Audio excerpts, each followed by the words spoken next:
All right. So, good evening. We're right on time. My name is Rami Lutfi. Welcome, everyone. Thank you for taking the time. It looks like these webinars, Zoom and Doxy, have become part of who we are. So, we are happy to have you all be with us. And I want to introduce Mali and Emma. Mali, how are you?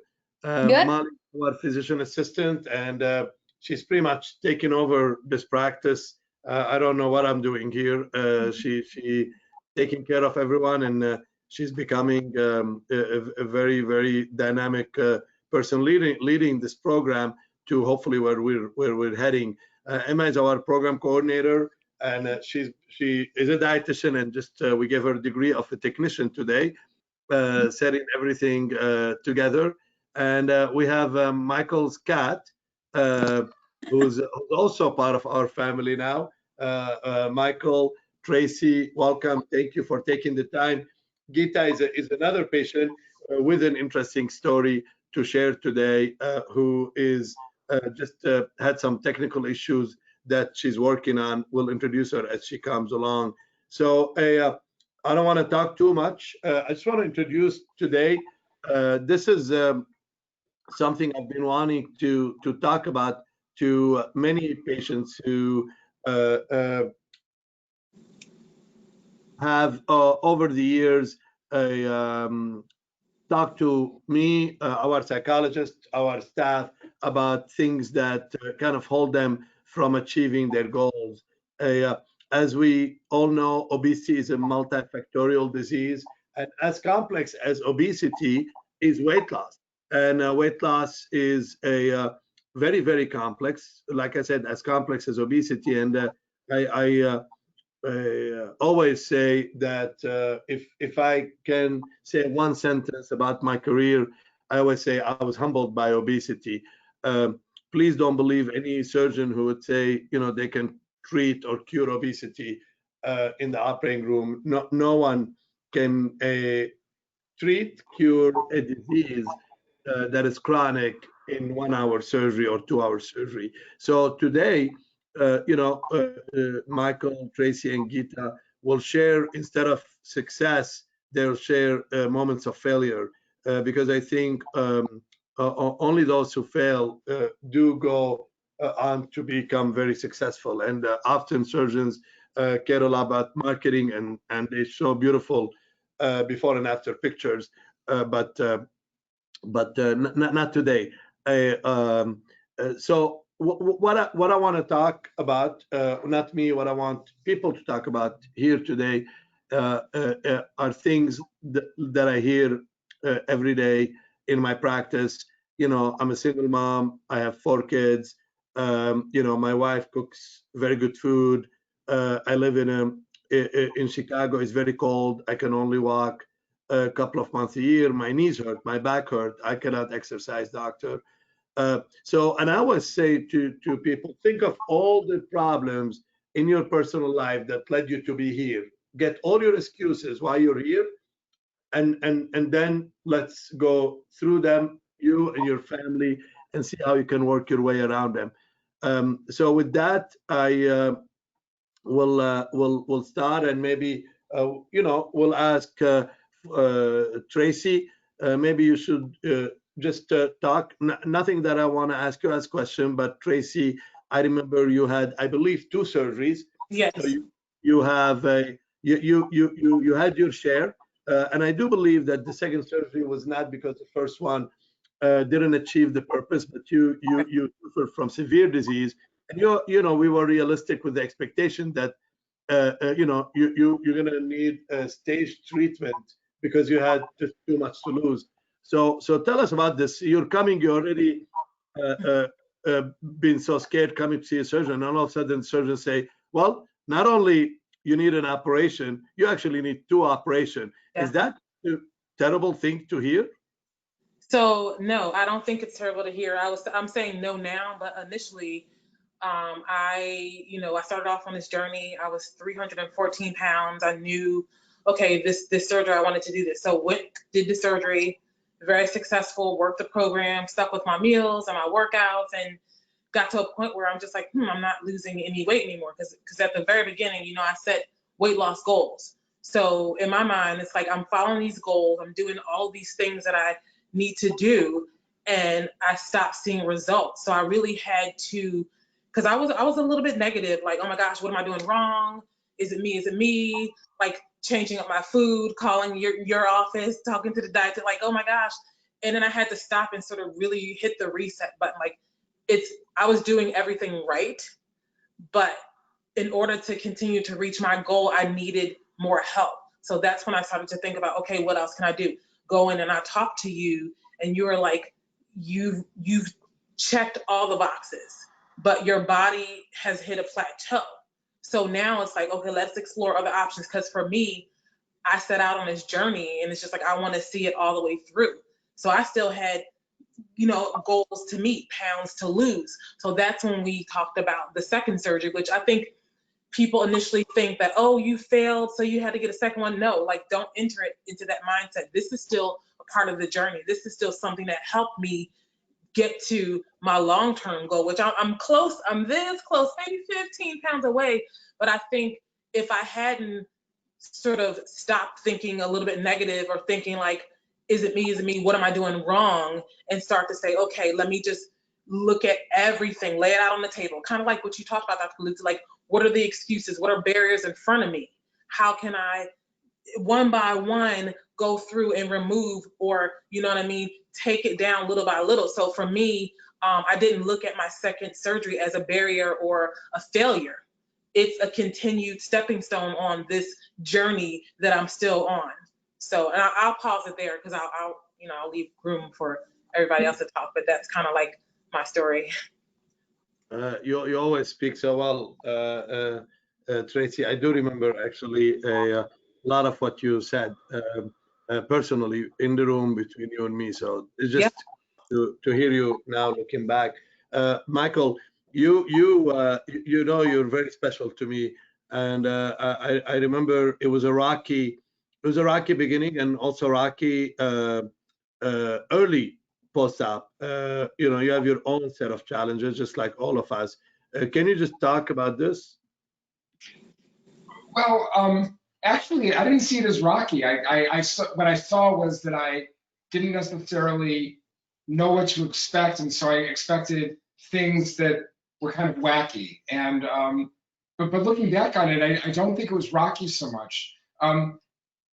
If I look at my life, though, I know that there have been several times when I've been more or less successful with workouts and weight loss, and then I would drop it. I would give it up because I'd get sick and have a flu, and I'd stop going to the gym, and then I'd get phobic about going back. Or I don't know, I was under stress, so I started eating, so I kept eating. And I think for me, the issue was finally committing to a program where I didn't have to give up, where I was going to say to myself, I'm not going to give up. And even COVID isn't going to keep me down, although I think all of us have been eating our feelings a little bit during the past 7 months. And I certainly have. And I've got the COVID-19, but I'm working on it. So the last time I spoke here, I had forgotten to say something that I thought was really important. I'm glad we're addressing this topic of no excuses. Because two things I have as a mantra right now are always remember that something is better than nothing, and always remember not to let the perfect be the enemy of the good. And what I mean by that is, if I can't do everything exactly the way I think it should be, what I'm doing is something, and it could be enough to keep me going. And focusing on exercise, for example, I want to speak to the people who are just beginning your journey.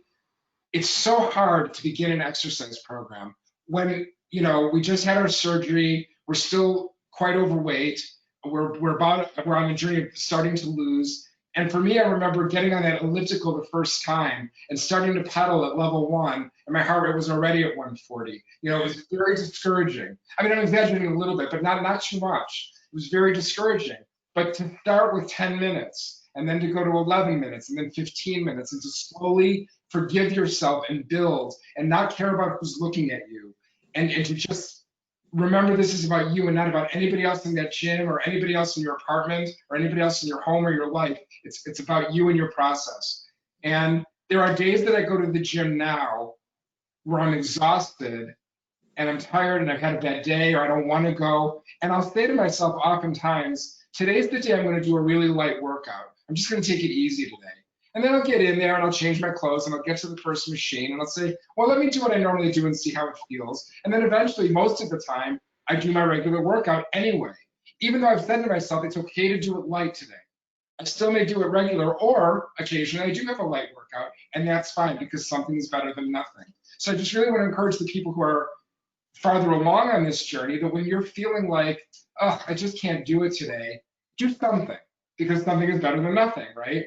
And I think throughout this process, we have to be, we spend our whole lives being really, really hard on ourselves, right? And maybe hating ourselves in a lot of ways sometimes. And now is the time that we really need to be nice to ourselves and forgive ourselves and appreciate what we're doing and not criticizing ourselves for what we're not doing.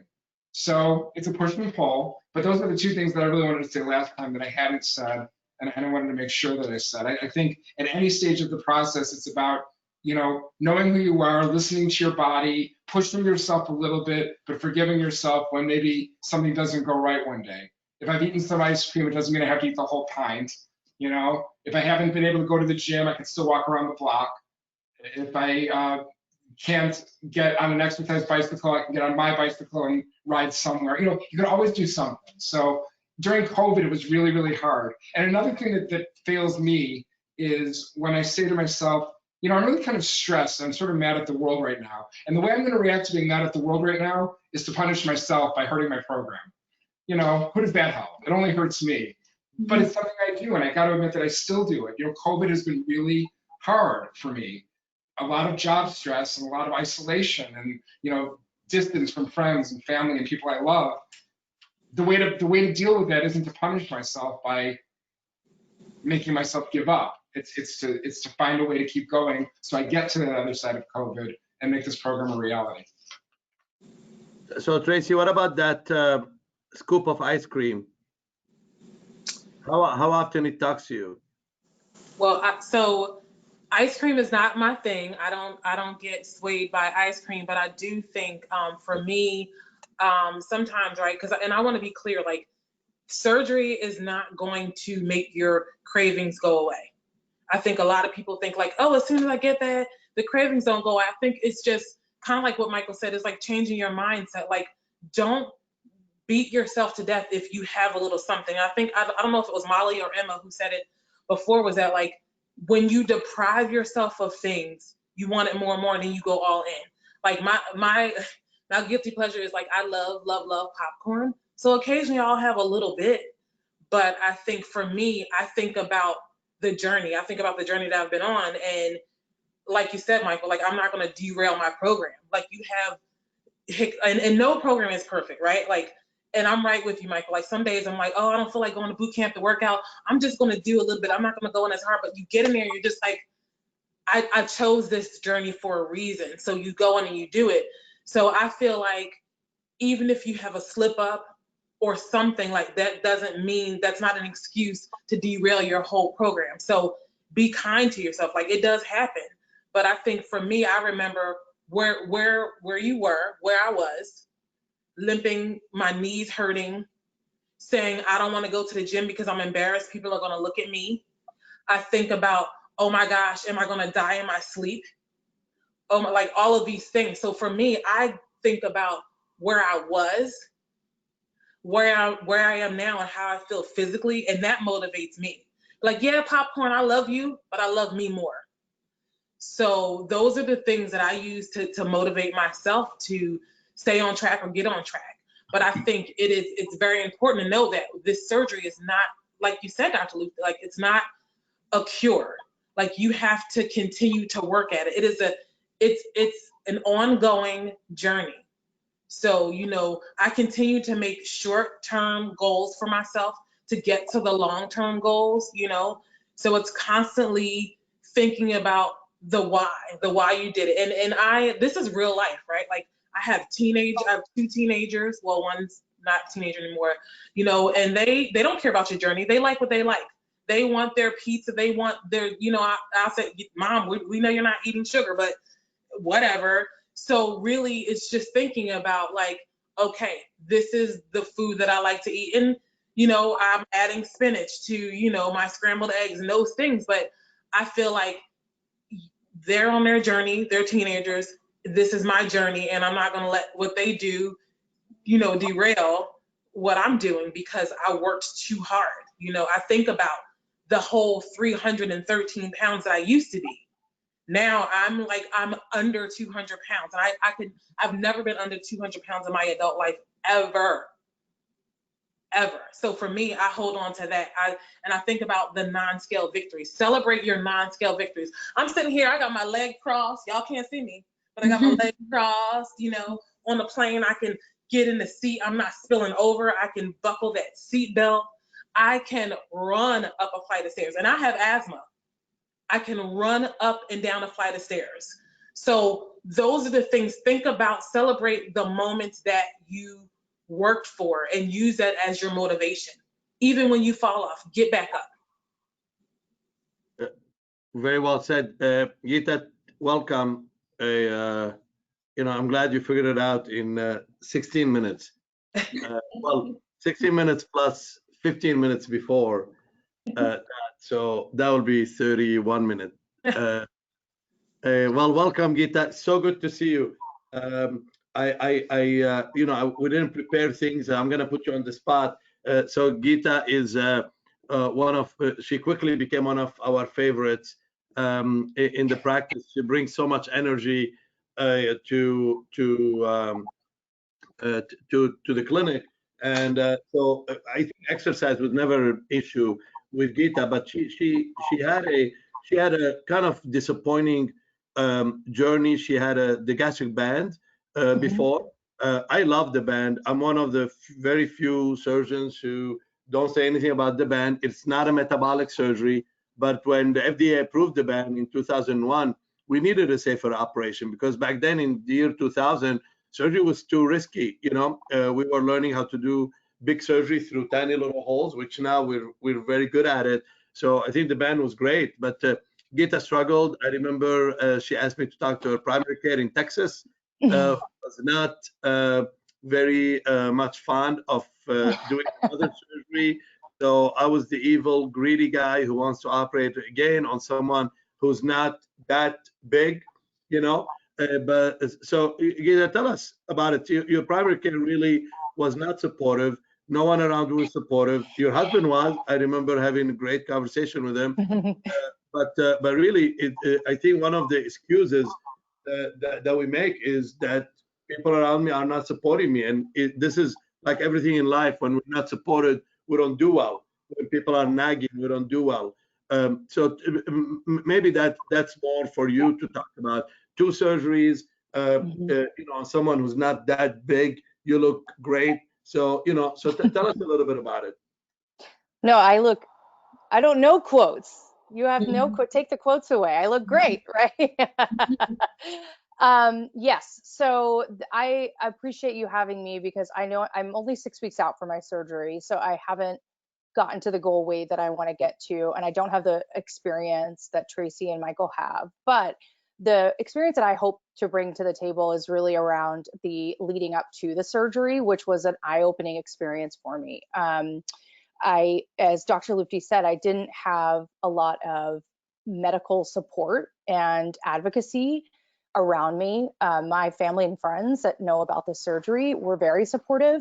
They know how hard I've worked to try to lose weight in the past and how healthy I am, but how much I did struggle. And so when I brought this to some of my, I guess I don't want to call it medical team, but just like doctors that I've worked with in the past, they didn't support as much and they didn't understand. And I think like what I have realized in the last year now working with Dr. Lufti is that, and you've never said this to me, Dr. Lufti, but I will say it, and I think it's a bit of a cliche, but you kind of have to be your own advocate in such a big way because no one's going to call your insurance company and beg for this. No one's going to fight for you to go to see Dr. Lufti. Dr. Lufti didn't beg me to come see him. I was literally pounding the door saying like, I need help.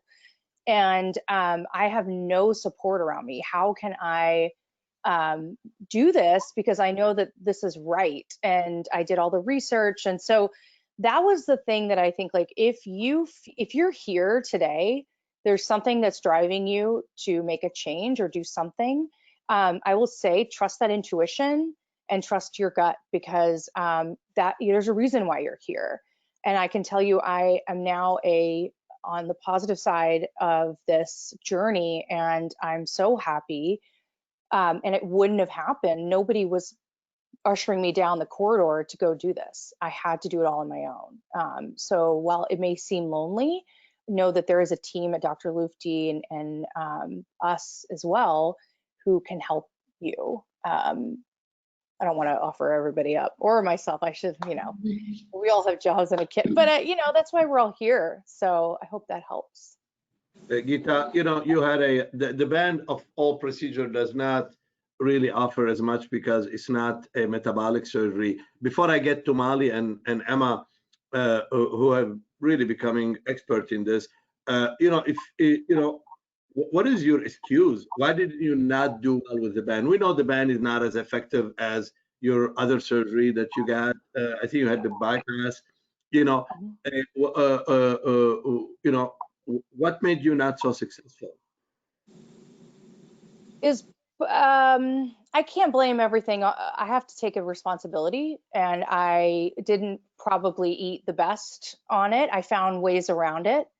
In other words, you find ways to eat food that you will not serve you well because for whatever reason. And I won't go into that, but the simple, how much time do you have? But the simple answer to your question is that I didn't follow the rules. And then once I found a way around it, I slid back to my old habits, and there's no learning, there's no teaching moment, there's no change that happens. And then I started actually having a very negative physical reaction to the band, where it was, again, another thing I don't need to get into, but it wasn't working for me at all. And it was actually making me a little bit sick. So it didn't work for me, but I also didn't help, I will say. And I regret that, but I also, maybe that's what brought me here today, and why because I have seen so much success from the bypass so far. Emma, you're the one that I just blame Emma. Anyone who's not losing so much weight, I do perfect surgery. My mother thinks whoever is struggling, it's usually Emma's fault for food or Molly's fault for not guiding about exercise when all the gyms are closed and we all, scared of COVID. So it's always Molly's fault as well.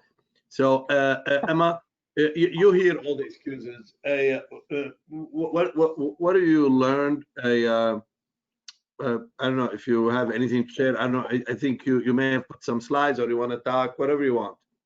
I made a couple slides, but I can go ahead and just speak on it because it's essentially everything you guys did say. And like you said, it is my job to make sure and guide everyone to lose weight and eat properly. So, when people don't, it is my job to help find ways to overcome these excuses and ways to make it work. And so I hear the basic excuses all the time, and a lot of them you guys already said. I don't have the time to eat healthy. I don't have the money. My kids are doing this. My husband's doing this. My coworkers always eat out, or I was tired. So the excuses are really endless, and it really is my job to make sure that we can find ways to work around this. And I can go ahead and share my screen, and I think I have a couple of slides. Figure out how to do this. Don't ask me for help. Molly first. Oh, sorry. Screen. Yeah. Can you share my screen? Yes.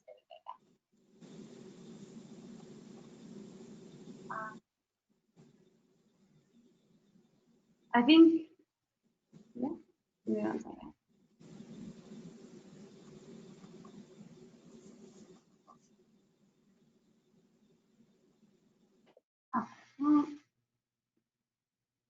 Well, why don't we just go to Mali while you're figuring that out? Emma, take your time. I know that we need to buy new computers for you guys. Mali, talk to us a little bit. You've been very active with behavioral modification, and I know you're looking at different things. Just tell us a little bit about things that kind of sets us back, and what do you hear when you talk to people? Some of the excuses. Why do people fail? Yeah, absolutely. And I think it's very interesting because, well, interesting for two reasons. So first off, a lot of the reasons that Emma was using as to excuses for food and everything, you can also say the same thing about exercise. So like the money, you don't have time, you're relying on family and friends. So it can go in either category for that. So, and then on top of that, all you guys actually touched on a couple of my points that I was going to talk about here as far as, making time for exercise and what that really means. And I actually have a couple slides here, and I should be able to, it looks like I am able to share my screen.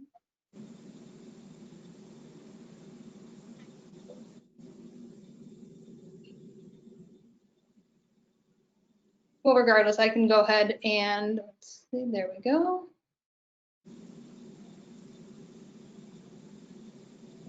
Here we go.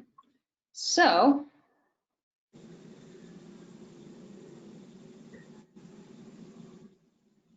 all right, so just really talking about changing the way we really think about our life. And Michael, you had a lot of great points that you were talking about that I really actually have in my slides. So as far as this idea of I don't have time, I say this is probably the #1 reason that I hear every time, whether it's at the 6-week, 4-month, 5 years out from surgery, I hear this all the time.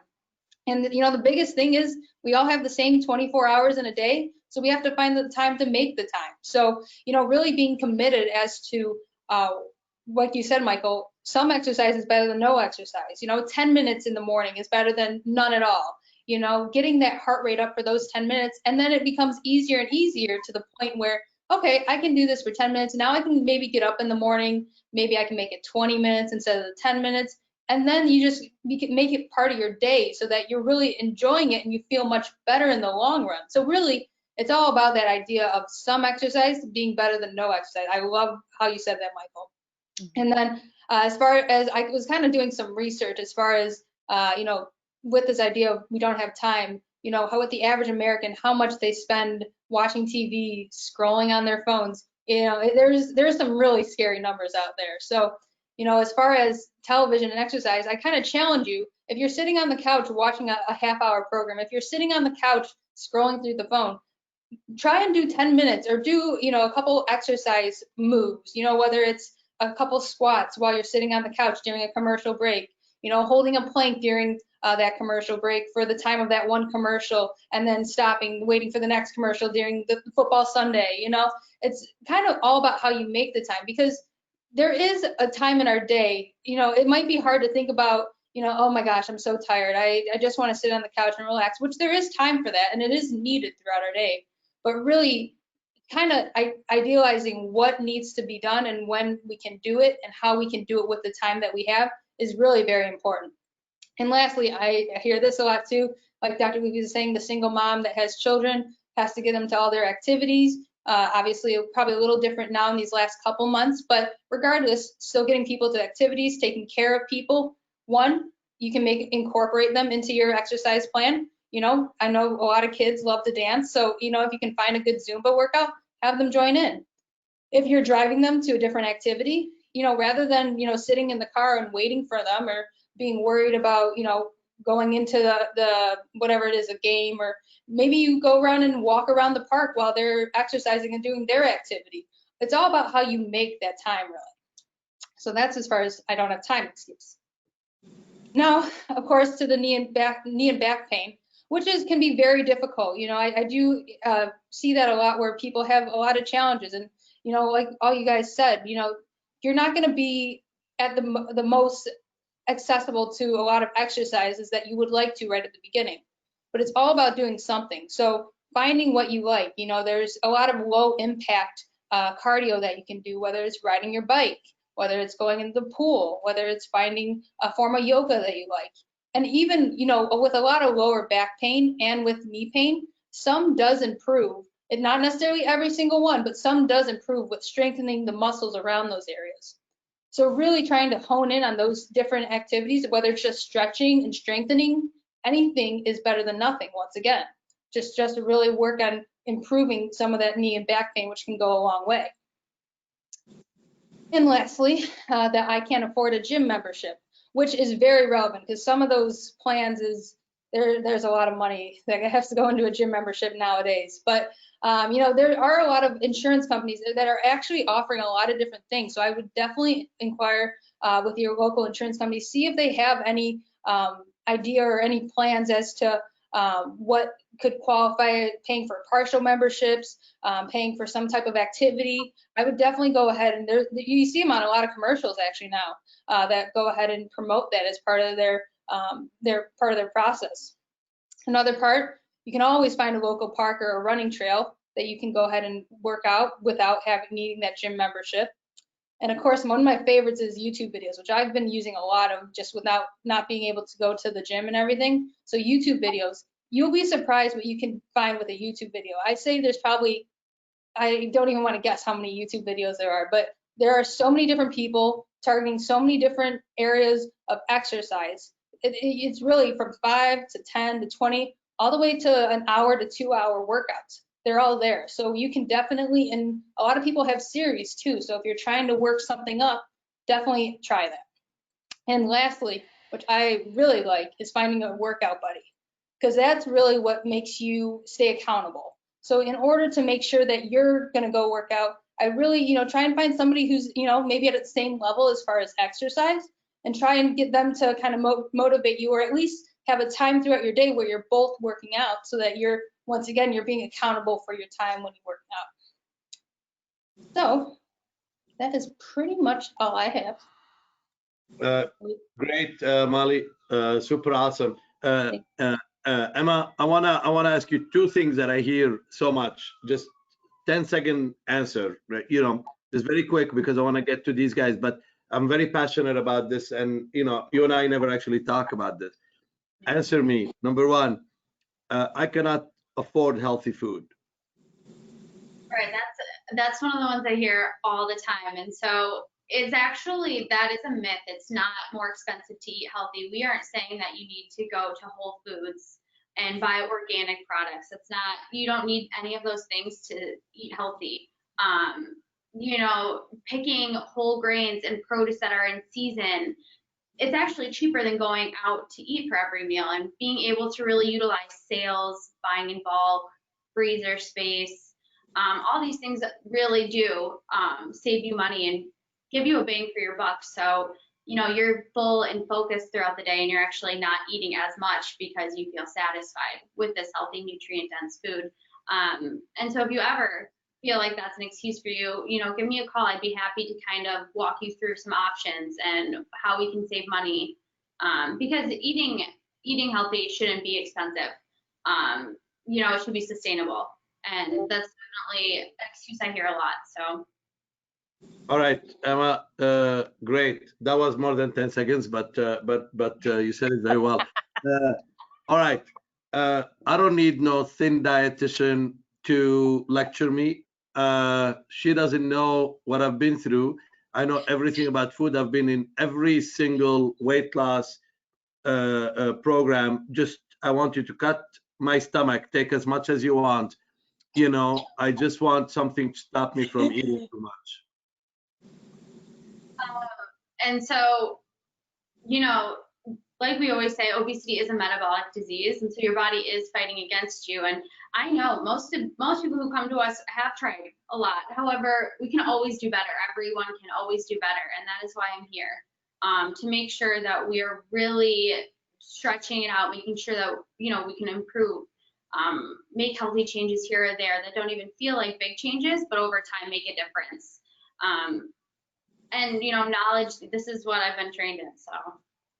Emma, and one thing that you said, knowledge. We don't have a regimen. Emma's or any hopefully any dietitian in any bariatric program, whether people come here or go elsewhere. I know a lot of people who are joining us. I don't know them. So you know, the dietitian in bariatric surgery program, this is not Jenny Gregg or Weight Watcher. This is only a program to the dietitian job to educate people what goes in and what goes out, how much we're burning and how much we're consuming. So there is no plan necessarily. So Michael, give me one excuse that for you was real, like the hardest. You know, I know how determined you are, and we always looked up to you and watch your success, and you know, clearly very popular in our practice. You know, one excuse that almost defeated you, and this is coming to you, Tracy and Geeta. So start thinking, Michael, what excuse that really almost defeated you, and how did you work around it? You may not have defeated, and I just want to say one thing before you speak, and maybe that will give you time to think.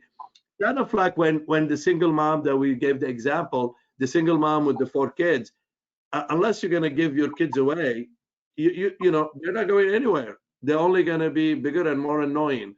So you just have to work your way around that excuse. You're not going to get rid of it. It's a real excuse.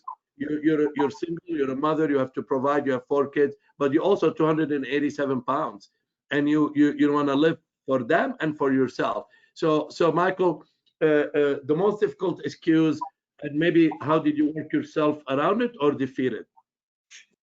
Well, this is actually kind of embarrassing to say a little bit. I'm not going to deny that part of the reason I entered the weight loss journey and part of the reason I wanted to achieve a goal is because I wanted, you know, I'm gay. This is not probably a big surprise to anybody if you had, unless you're headless. But one of the things was I wanted to get the kind of physique and body that was attractive to other guys that would, you know, so I found over the course of time that there's a lot more to dating and love life and all of that than just what you look like. And so one of my big problems, well, two things happen. One is, you know, I still have lousy dates or I still get rejection.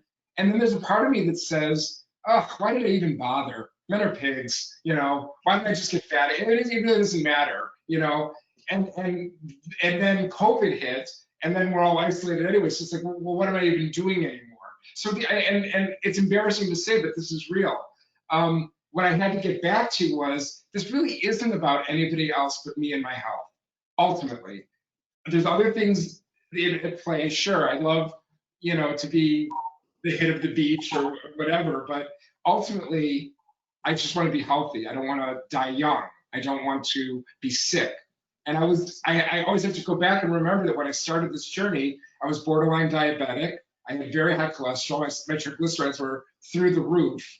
And and I said to myself at the beginning that that's really all I wanted, but it was a lie. What I really wanted was to be hot. Well, I'm still not hot. What I am is in better shape, and that may find me, you know, whatever I'm looking for, or it may not, but it doesn't matter. What matters to me, what has to matter to me, is that I'm healthy and that I'm going to be here to be able to do the kind of things in the world that I want to do in my work. This has been a very strange 7 months. You know, as in my sign language interpreting work, things have gotten bizarre with COVID and the press conferences and the attention that's come around that. And that's been pretty derailing too, because I don't know, listen, everybody out there who's listening to this, when people respond to you in different ways, it can really throw you off. You know, people talked about not having the support. I think Geeta was talking about whether she had support in her life. I did have support in my life, but now I'm entering this kind of very weird phase of my life where people are critical of my appearance, of my clothing, of what I wear, of how my facial expressions are when I'm doing my work. I mean, there's so much attention on me now, and it has really thrown me. And it really made things difficult for a while. And it really made me want to say, I do want to give up. I want to go back into obscurity. You know, when I'm fat, I'm hidden, right? And it's embarrassing to say, but it's a real challenge to say, like, I got to really get back to the basics of what am I doing this for? really, and keep that in mind, and keep all the other distractions pushed away. Because if I don't do that, then I'm gonna lose, and I can't do that. Yeah, that's great, Michael. It's hard to beat. Gita, get ready. This was hard to beat. I will tell you though, you number one, you're very hot to me. Not that I matter, Right now, don't fall in love. but I will tell you, you are the most appearance on our Instagram. So you are like the champion of our Instagram, and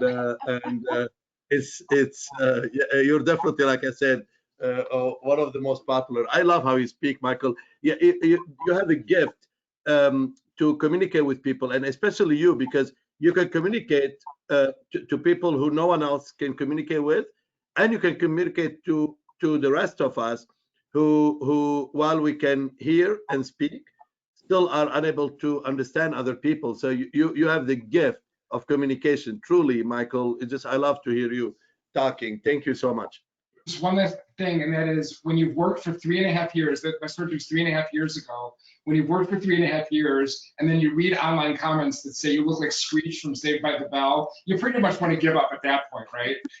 So, I had a cold here, yeah. So yeah, it's hard, but I gotta keep the goal in mind. Okay, that's it. Oh, I love you. This is good. This is good, Michael.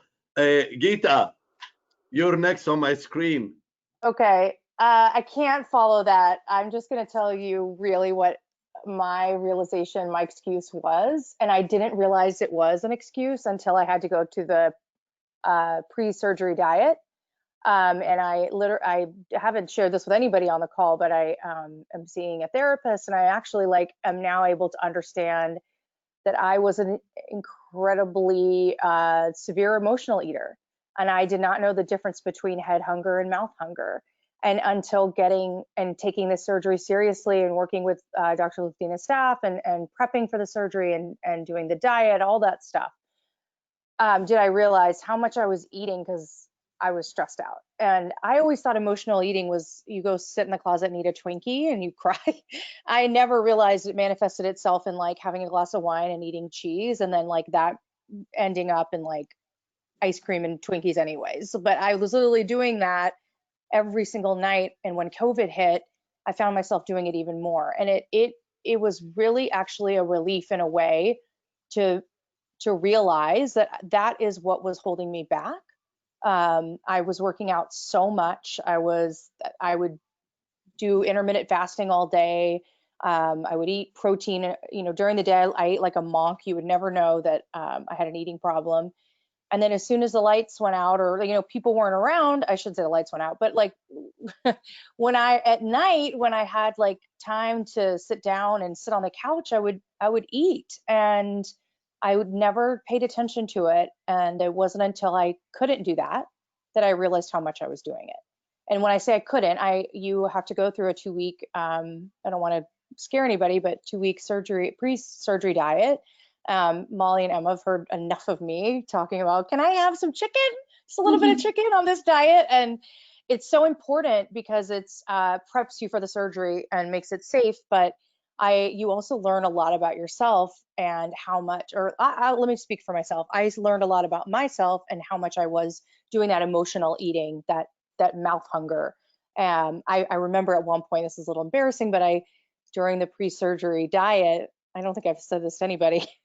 I was losing my mind because I didn't have any way of dealing with the stress properly. I had turned to food for so long.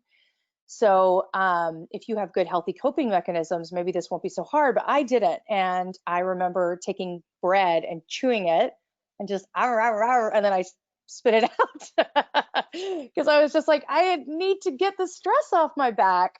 So I'm since now learning through therapy and through mindful eating, through exercising, how to now cope with that stress. But that was my excuse for a very, very long time. And I'm ashamed to admit it, but I'm really glad that I'm on the other side of it. Gita, excellent. Just so happy you're here. Tracy, my friend, Yes. So for me, I was sitting here thinking, because right, it's so many excuses, so many things. Like, where do we start? But I think about I'm a very relationship person, right? Relationships mean a lot. So for me, I was paralyzed with, and this is pre-surgery. So let me be clear, it's pre, then it's surgery, then it's post this thing. Relationship, like I was so worried about what are people going to think, appearance, like particularly I'm a Black woman, so Black people talk like families, so I was like, okay, how am I going to navigate this? What am I going to do? Like, I knew I wanted this surgery, I knew I wanted to be healthy, but I was so worried about what are people going to say. Are people going to say I took the easy way out? Which, this is still hard work. I don't care what anybody says, this is still, you work it. It's a lifelong commitment to yourself and to your health. So I was so worried about what are people going to say, what are people going to think as I went into head surgery. Like, as your appearance starts to change, you hear the little whispers and the chatter. So for me, I was very intentional about like who's in my circle, who am I going to talk to about my plan.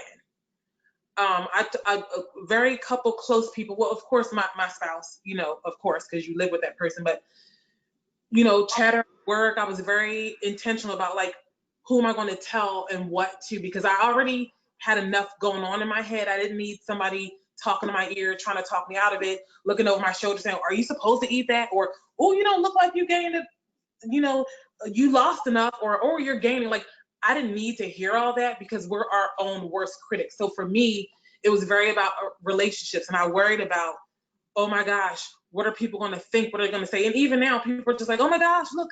Some people say, oh, you look amazing. It's like, and then they pause, particularly people who haven't seen you in a while. And I just kind of, now I shrug it off. But for me, it's about the relationships, and you have to, I wasn't willing to foreclose, my emotions and how I felt about my journey and feeling good about myself because somebody else didn't think or feel like I should be doing things in a way that I decided to do it. So I think when you enter into this journey, you have to think about relationships. Some people might not want to talk to you, and that's okay, because then they weren't really your friend or support anyway. So I think you have to think about how your relationships are going to change, because some of them will. And I have a couple of friends who are very supportive, who have been there from day one, because they knew how unhealthy I was and how worried I was, and now they help celebrate me. So they don't criticize me if we're out to dinner and I'm like, and I still don't drink for 30 minutes. I'm still very strict in that way. And they already, I know, Michael, I know. So, but for me, it was like, am I going to let the excuse of what people think or say about me derail me? And the answer is no. I stand in the mirror and I'm just like, I'm worth it. I care about me. And that's all that matters. So I think once you're able, and it's hard, right? I'm not even gonna lie, it's hard, it's not easy. I'm at this point now because I had to block that out to say, I matter enough to me. But yeah, you hear the chatter and the whispers, particularly, if you're, well, it's now COVID's here, so I'm still working remotely, but I work at a university. So I had students, I had faculty, staff, everybody who's looking at you. I'm a director, so I'm in the limelight. I have to give presentations and talk to people. So it was really like, people are just like, oh, wow, she's looking different. And, so all of that. So for me, I'm like, I wasn't willing to let that derail and be an excuse to not succeed. So that's where it was for me. All right. Okay, I think my Wi-Fi. Okay, can you hear me? Yes. All right. So I'm gonna change because I got two questions. We only have 10 more minutes. I was gonna ask something else, but I'm gonna change it because two people asked about COVID, and COVID is an excuse now, and people are scared coming to hospitals. Michael probably knows most about this as he's been involved. But instead of asking Michael, actually, I'm gonna ask you, Geeta. I recall your surgery was less than 2 months ago. You said 6 weeks ago. Correct. So you were at the bad time before even we allowed visitors, I think, because 2 weeks ago we did a we did we follow evidence-based medicine, and nowadays with COVID, everyone knows about data and stuff like this, things that we talk about regularly in our regular lives. But now it's kind of the public is looking at this. Geeta, I never talked to you about this, and you can be honest. Just how was it to come? Because you were not allowed to have any visitors, I recall. And you came, and I think I was wrapped up because we do all the precaution, I had the goggles, the thing, and you came for pre-op COVID testing to COVID-free zone, if there's such thing. Instead of talking more about excuses, because COVID is an excuse and keeping people from coming to get help, I think you're the best person to tell us, good or bad. Be honest, please. It was fine. I think once you realize that the people that work at the hospital are actually the ones that are the most at risk, like they're more concerned about you than you should be concerned about them and getting sick yourself. I don't know if that's the answer, that's how I feel. I feel anybody who is there is the one that are putting their life at risk, if anything. But I do think like because of that, they are so careful because they're protecting their staff and they're protecting so the hospital can stay open, stay in business, keep people having jobs. And so when I got COVID testing, when I went in for my surgery itself, even my post-op appointments where I went in to the doctor, the most strict protocol was being followed. I felt safe, but more than anything, I felt that it was protective across the board, not just for me, but for everybody. So I don't know if that helps answer your question. And I'll echo that, Dr. Lufti, because I think March was my surgery, and that was like in the thick of like, I think the hospital, like literally, I think the day of my surgery, the hospital like went on lockdown. And were you done in March, Tracy? I thought you were done in January. No, I was March 16th. Really? So literally, the hospital had went on lockdown, and my husband had went out to get a meal and wasn't able to come back in. But I felt very safe because, like you said, Geeta, the staff, like precautions. I didn't for 1 second feel like, oh my gosh, are people taking this? Like they took it very serious, like gloves, hand, like every PPE, everything, even, making sure that you, the patient, like washing your hands, even when you're doing your walk around the hall. So I never feared. I felt actually safer there. I actually started to get nervous when I left and I was discharged. I was like, okay, now I'm out in the real world and COVID could get me, because I felt very comfortable in going into the hospital. They were taking temperatures and following all kinds of procedures. So it was very safe, I felt like. Yeah, you said it better than I did. That's so true. I really know you anywhere you go, there's people wearing full PPE.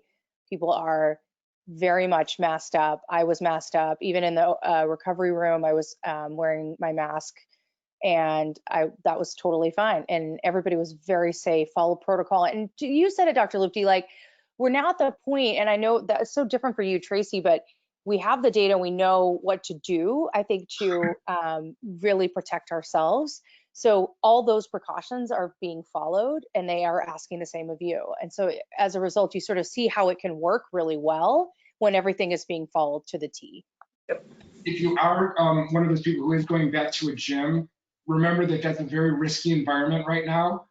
People are exercising, so all of the things that can spread COVID, which is basically droplets and exhales and things like that, don't be afraid to look around you and say, put on your mask and get it over your nose, buddy, because it's not just your life, it's their life too. And there are people in those gyms that are mask deniers, and they're just doing what they have to do to stay there, and they're wearing it under their nose, which is just ridiculous to me. So take care of yourself no matter where you are. If you're exercising in the park, I think exercising outdoors is a great thing, because if you're, a lot of people feel kind of restricted aerobically with the masks on.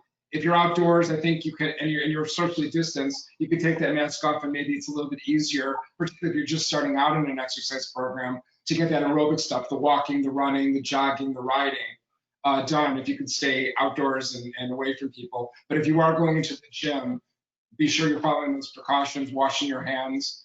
It's a very risky environment, and I know I'm taking a risk in doing it, but it's the risk I decided to calculate in. And I'll say too, Molly, I would say definitely use Molly as a resource, because I know for me, like I have an underlying health condition. I have asthma, right? So I have been working out outside. We do our boot camp outside now. It's getting cold. Our last class is next week.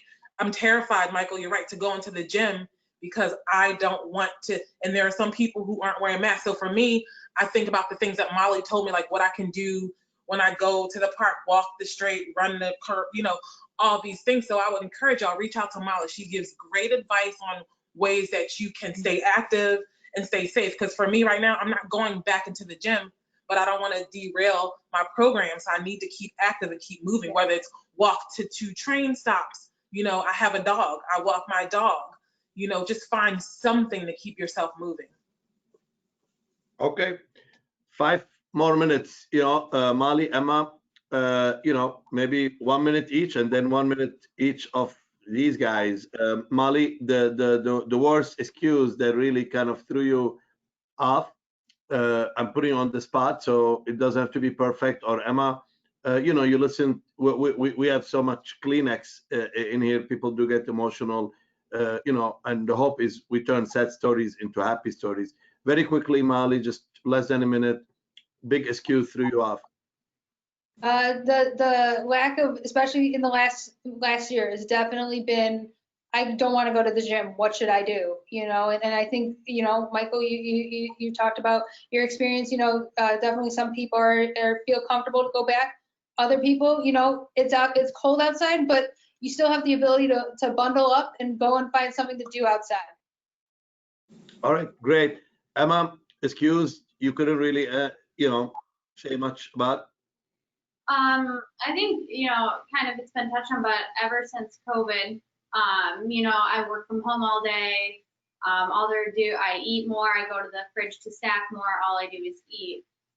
And then I think, kind of realizing your hunger and fullness cues, and just like what Gita said, really tuning into your emotions and understanding why you are eating. I think we associate eating with when we're stressed, when we're busy, when we're sad, when we go through a breakup, whatever it is, all these things are associated with food. And so really trying to realize the purpose behind why you're eating, and just be more mindful and present in the moment, and see if there's anything else you can do instead of that. If you feel sad, maybe call a friend as opposed to turn into a bag of chips. And so that is an excuse that I've been hearing a lot more recently. All right, so we're gonna end on a happy note. Each one of you, 1 minute or less. What helps you defeat excuses? What keeps you going? Gita? How I feel when I've felt healthy. I focus on that, and that has helped me. Love it. Tracy? When I look at myself in the mirror and I say, wow, I used to be 313 pounds. Now I'm at 183, very close to my goal weight. So right there, that's it for me. Michael?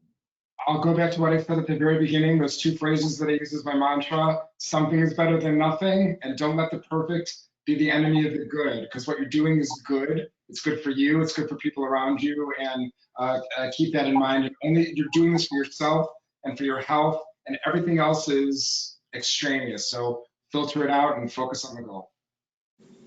Awesome. So, I hope this gave a little bit of motivation to those who are watching. I couldn't address much of the things that I would send only kind of to me, but I want to talk about COVID. Thank you, everyone. Obesity sucks, and surgery is not a cure. But I think, I'm very fortunate to have Molly and Emma and so many people. Actually, they're still working here, even though we don't pay for overtime.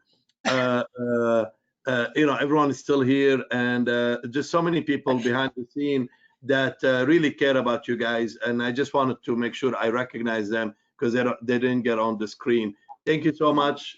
Hopefully we can do more of this. I love you guys, and congratulations for being champions. Thank you. All right, bye-bye. Bye. Okay.